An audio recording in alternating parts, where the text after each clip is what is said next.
Right then, so if anybody watched the Amarok video, you'd see I mentioned we've got 3 new projects and they all sort of come at once. This is number 3, but maybe it was number 2, I can't remember which way around we got them.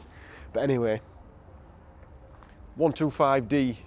So this ties in with what Scott had planned for the Mini, and that's basically that we have a car each that we can take to track, that we can drive there, have a nice little track session and drive home. And then I think Scott's sort of looking at number plate being on Mini, which I didn't buy it, Scott bought it. I don't like number plates like that, but anyway, I think Scott's took ownership of this one. He'd got plans to be going into Europe and doing some tours and stuff like that, so we're looking at 3 Series, 4 Series, newer Audi A5s and stuff like that, and sort of, I think we've settled around this for now, but we'll see. So this again, like the Mini, we're another one of them where you can just ring a car dealer up and have a negotiation on the phone based on the condition, and then when it comes, you pay them. And then, as it turns out, kind of similar to the Mini, you ring them up and tell them there's a few problems and they tell you it's kind of sold as seen, which is a bit annoying. But managed to haggle a little bit and get a bit of money off this one because there's 2 massive stone chips in windscreen which weren't mentioned. And if you look at these tyres, they're like absolutely disgusting. And when you look at the date on them, I don't know where it's stamped on this one, but these are 10-year-old tyres on a 5-year-old car, so somebody's decided that they've got good tread on them. So let's just put them on front of this 15 grand car or whatever it is. But anyway, it is what it is. So it's 125D, which means it's the 2-litre twin turbo. They've got a little GTC 12 and then a GTC 2056, so should do decent power. People are claiming stupid figures like 300 horsepower from these. I can't see it, not on a 2056. I think if it does out over 260s, we'll be happy. But it's meant to be 224 and like 330 foot-pound standard, so it's got to do that before it can do the crazy numbers that people claim that these do on the tune. So we'll see how that goes. That'll be the next video, hopefully getting it on the dyno. We've got a little bit of work that we want to do on it first, a bit of servicing work and stuff like that, if the parts come in time.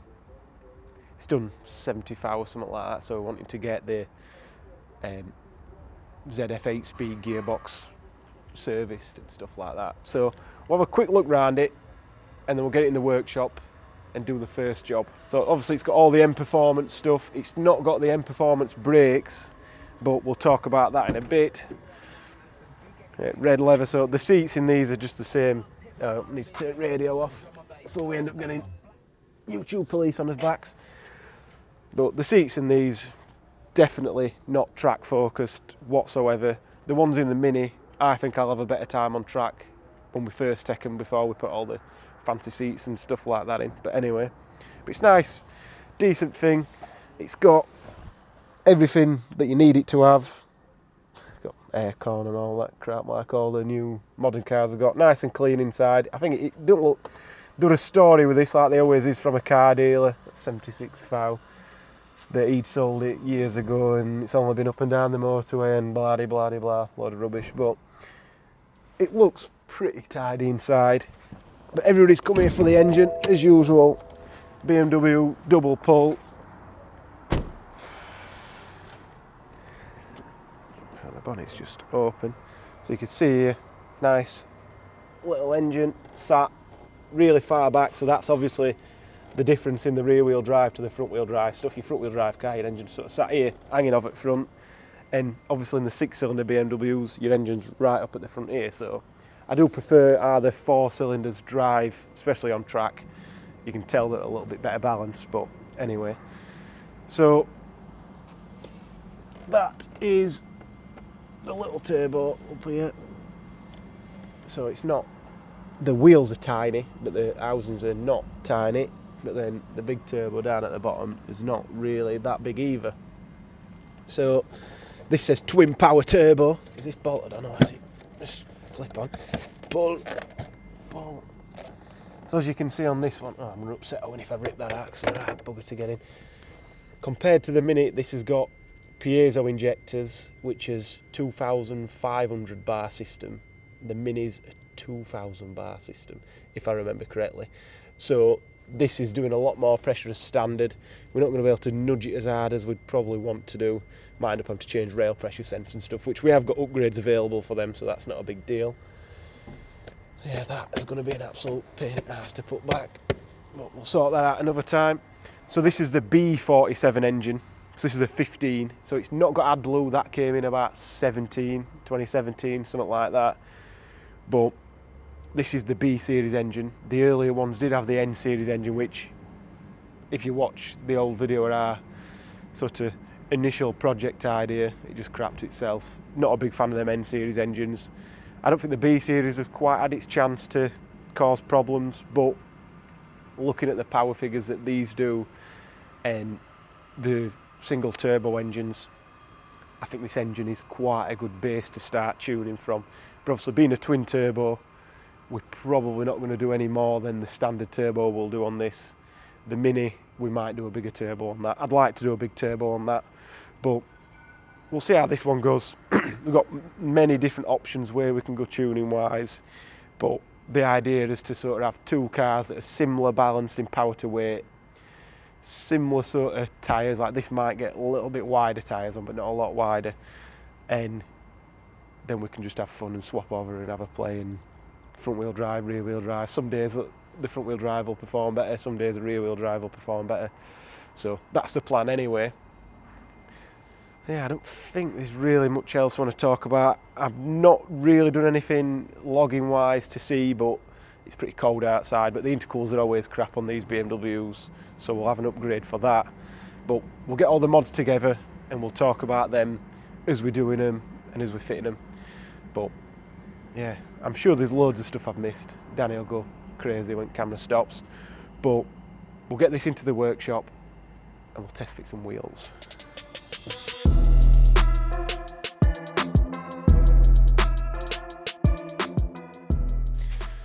So we've got it in, we've got a few bits out.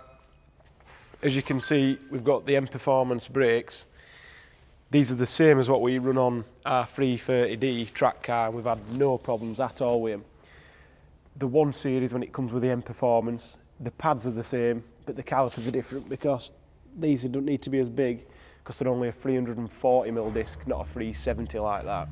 So we're going to fit the 2-pot rears as well, and then basically between this and the Mini, the pads are the same, at least in the front anyway. So like if we take a worn set out, this will go in the Mini and vice versa. We'll not have to take as many spares when we're going on track days together.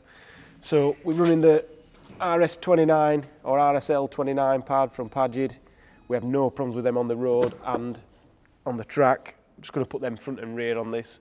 On the Mini we probably only have some like RS14s if we could get them for the rear, but I don't believe there's any upgrade for them. So we've got the braided brake hoses, Proline braided hoses. We had no trouble with them on the Mini, so we've just ordered them for this and they should be fine.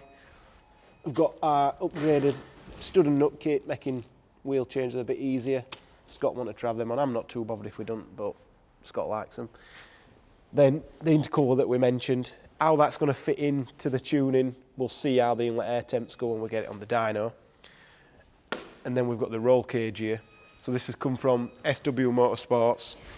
Sean's big into the Honda scene, so if you see the like Civic Cub, Type R Trophy and all that stuff, he's heavily into that.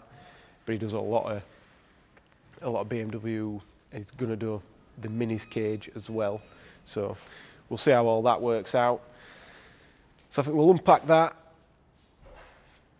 and then we'll get onto the wheels and we'll talk about them, the wheels and tyres, when we've done this.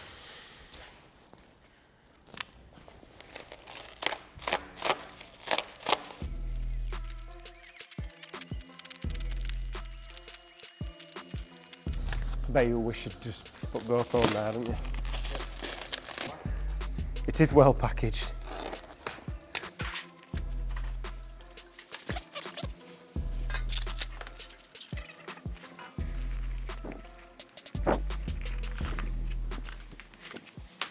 Nice logo in here.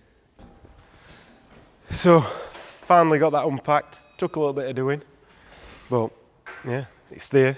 Looks good. Obviously this is how it's going to sit, seats are going to be here, harness bars are going to go here, and this is sort of the BMW Motorsport sort of style gusseting. It looks pretty good. There's a fitting kit that's not arrived yet, we're just waiting for that to come.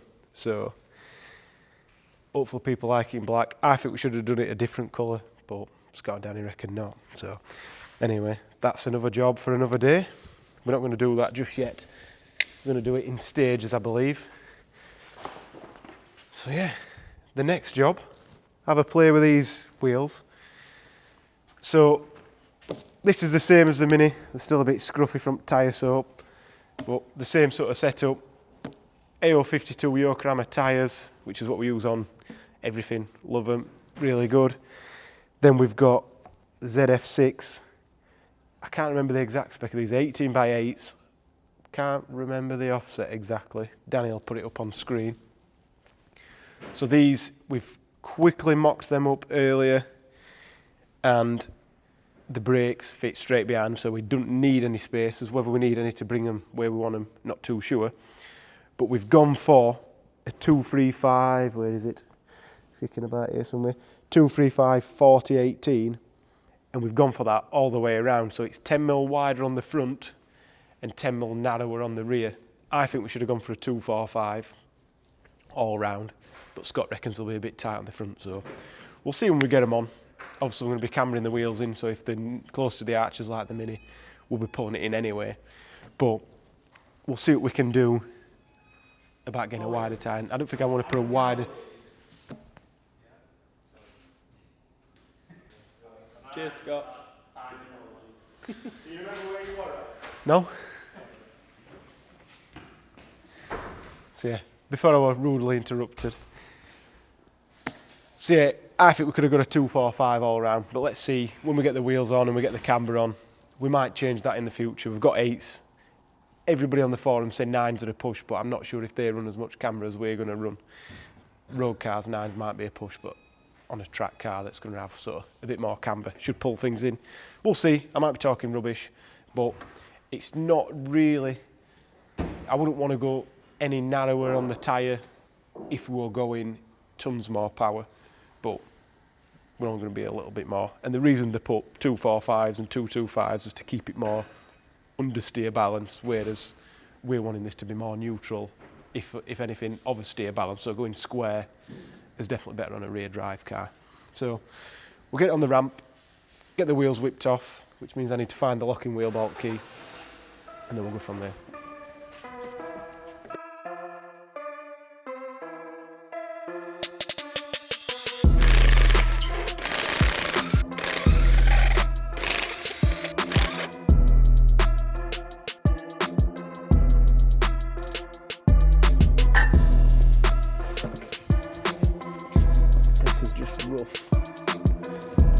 Really rough.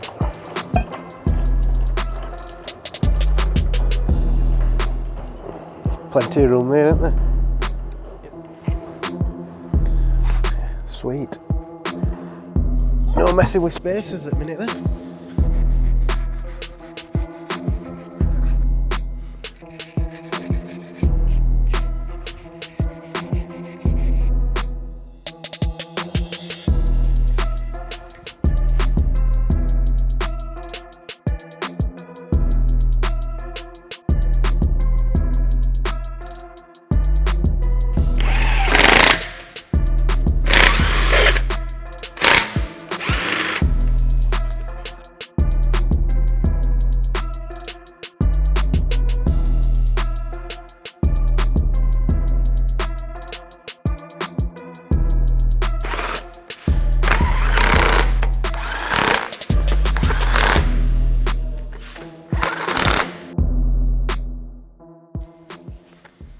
They're tight on fitment on the outside, them, aren't they? At least with standard suspension.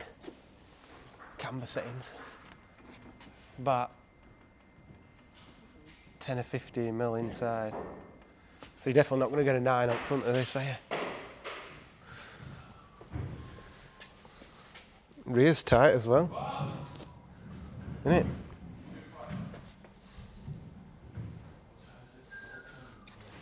So we've pushed them as far out as they really want to be going, but obviously, it bags of room inside on that. Get a 285 on back. Sweet, so I think we'll get it up on the other side while it's on ramp, and we'll get the other wheels on. Then we can do all this driving and testing and what have you on these tyres, because they're too dangerous to be driving on road. So leave us to it. We'll see what it looks like, and hopefully we'll put a bit of camber on. These sit a little bit nice. I don't like how much they're poked out as they are, but they'll definitely come in a bit. And we'll push tops in. See how we go.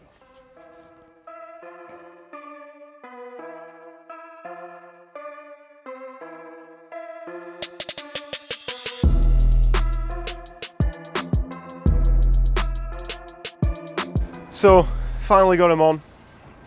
Took a little bit of work, quite rusty. Front wheel was stuck on a fair bit as well. But anyway, they're on. Definitely sits way too high, but if it had good tyres on, we'll leave them with standard wheels and tyres on for now and do a bit more work before we did this, but our hand has been forced. So, hopefully, in a few days, if we get a chance, we've got quite a few customer jobs to get done, so we're trying to do this in between. That's why I'm getting stuck in a bit more. And we'll see what we can get done. But I think initially we'll just do what we've done to the Mini.